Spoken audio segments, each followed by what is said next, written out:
Programa Alcance está de volta. Hoje discutimos a atuação do Ministério Público no Tribunal de Júri. Agora vamos saber um pouco melhor como funciona uma sessão de julgamento. No Brasil é bem diferente do que vemos no cinema e na televisão. Nos filmes e séries de TV dos Estados Unidos, o Tribunal do Júri aparece frequentemente. Lá, o júri atua em todos os processos, inclusive na área civil. São 12 jurados que devem decidir por unanimidade o futuro do réu.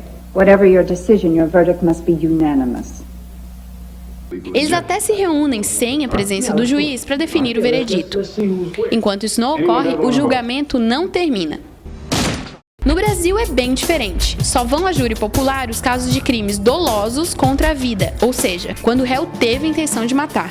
No dia do julgamento, comparecem 25 jurados, mas apenas 7 são sorteados para o conselho de sentença. Depois disso, eles ficam isolados, até da família e amigos, enquanto o julgamento durar. Também não podem discutir o caso. Cada um decide, em voto secreto, se o réu é culpado. Aí vale a decisão da maioria. As diferenças são bastante evidentes, assim, inclusive na forma de iniciar um processo. Lá nos Estados Unidos, é o júri também que decide se vai haver um processo ou não, né? Lá eles têm um sistema desmembrado do pequeno júri, do grande júri. Só que lá a instrução que existe perante o juiz aqui, lá é suprimida. Lá o processo é colhido as provas pela polícia e aí já é remetido ao julgamento pelo Tribunal do Júri. E uma diferença marcante é que lá os jurados devem se comunicar entre si para uniformizar, debater para uniformizar a decisão. Aqui no Brasil não, aqui no Brasil a convicção de cada jurado é inerente a ele. O jurado vota com sua convicção e não pode se comunicar com outros jurados ou com alguém exterior sob pena de nulidade. A gente pode aprofundar um pouquinho aquela questão da escolha na hora. No dia são 25 que aparecem ali da lista, que o presidente do Tribunal do Júri faz anualmente uma lista. Depois, no dia da sessão mesmo, aparecem 25 e desses são sorteados 7. Mas o Ministério Público pode, como a gente já explicou antes, dizer, olha, esse eu aceito, esse eu não aceito, a defesa também. Ele tem que justificar isso com base no que um promotor diz, olha, eu não quero essa pessoa no júri.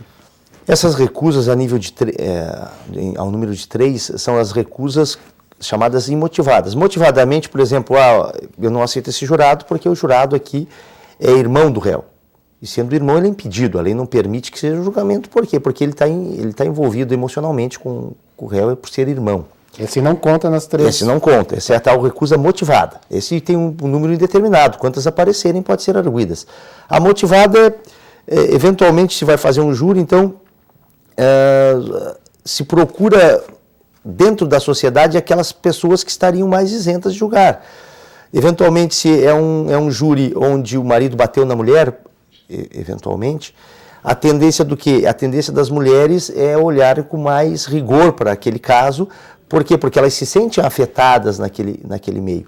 Então, com base nessas tendências mais favoráveis à acusação, mais favoráveis à defesa, que se dão essas 3 recusas que não precisam ser justificadas. Mas como a lista é anual das pessoas que podem vir a ser selecionadas por um júri, o Ministério Público faz algum tipo de vasculha, algum tipo de passado dos jurados ou não? Não. De regra, não. De regra, a gente estimula para que, e aproveita-se aqui para fazer um convite a todos, né, que é a chance que a sociedade tem de ela fazer justiça. Muitas vezes a gente reclama dos nossos governantes, da nossa justiça, e aí o jurado ele tem a chance dele mostrar o que ele quer para a justiça daquela comunidade, daquela sociedade. Então todos são bem-vindos, desde que é claro que cumpram os requisitos legais, tem mais de 18, e sem antecedentes criminais, né, que seria a evidência da idoneidade que a lei pede.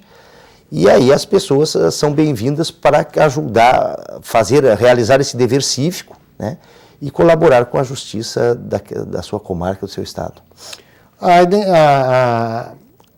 O endereço, a identidade do jurado, daquele que participou da sessão, esse é mantido, porque a sessão é pública, né? Sim. Mas que tipo de prevenção para algum tipo de retaliação ao jurado existe, assim? Olha só, Ângelo, o endereço consta da ficha, porque a pessoa tem que ser localizada para ser intimada para a sessão, né? mas não vem a público esse endereço, certo?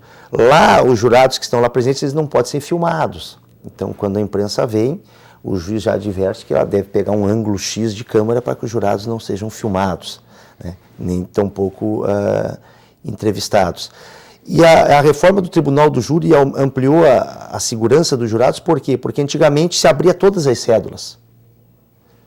Então, numa eventual unanimidade, se saberia que todos os jurados votaram ou num sentido ou no outro, né? Hoje em dia não, hoje em dia se abre até conseguir-se a maioria de 4 votos. Então nunca se sabe quantos jurados votaram para condenar, quantos votaram para absolver. O que se sabe é que 4 jurados, daqueles 7, votaram em determinado sentido, só isso. Toda a sessão, ela é pública? Toda a sessão de júri obrigatoriamente tem que ser pública. Até a lei traz uma advertência que as portas do Tribunal do Júri têm que ficarem abertas. A porta não pode ser fechada. Aí lá, a hora da votação, aí sim, aí inverte-se. Aí a sessão aí é secreta. Aí pode entrar os oficiais de justiça, esses entram, o juiz, a escrivã, o advogado, o assistente de acusação, eventualmente o promotor e os jurados. Somente essas pessoas podem ficar na sala secreta, porque lá vai ser desenvolvida a votação. O júri, porque o crime, esse contra a vida, o homicídio, a prerrogativa de denúncia é do Ministério Público Estadual, quase sempre, né? A menos que seja... Esses tempos houve um júri, havia um indígena envolvido e foi na Justiça Federal.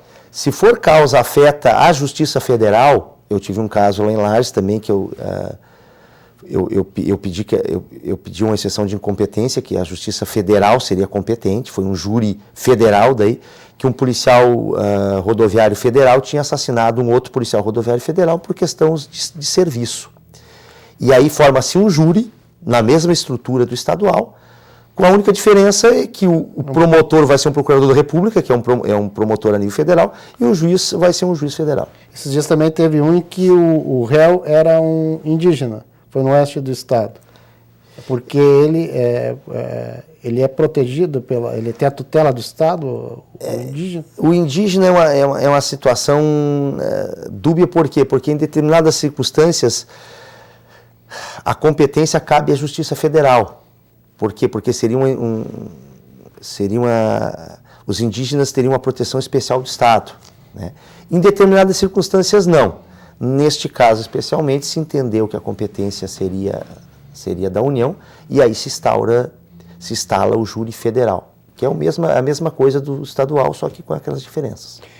O que faz um juiz, depois da decisão do veredicto do júri, definir a pena do condenado?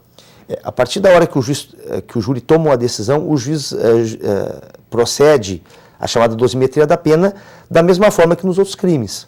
Ou seja, se for julgado culpado daquele crime, o juiz vai pegar as penas constantes do Código em relação àquele crime e vai fazer o que eles chamam de dosimetria, né? Vai ver o comportamento da vítima, os antecedentes, a conduta social, e com base nisso ele vai fixar a pena. Ok. O senhor poderia, nós temos pouco mais de 30 segundos, assim, dar um último recado para a sociedade que pode vir a ser, participar até desse processo de julgamento, já que a gente está encerrando o programa? É interessante, eu estava me referindo anteriormente, é interessante que é a única forma que existe da sociedade em si fazer a justiça, né? Às vezes a gente vê as prisões estão num estado de lotação acima do que se gostaria, nem todos os crimes são descobertos, e se tece algum demérito à justiça brasileira. E esta é a chance de nós mostrarmos para os nossos cidadãos, para os nossos familiares, para a nossa comunidade, que existe uma forma efetiva nos crimes dolosos contra a vida da sociedade fazer a justiça por ela esperada. Então, promotor Fabrício, muito obrigado por sua participação aqui no Alcance. Eu que agradeço. O Alcance termina aqui e voltamos no próximo mês. Até lá.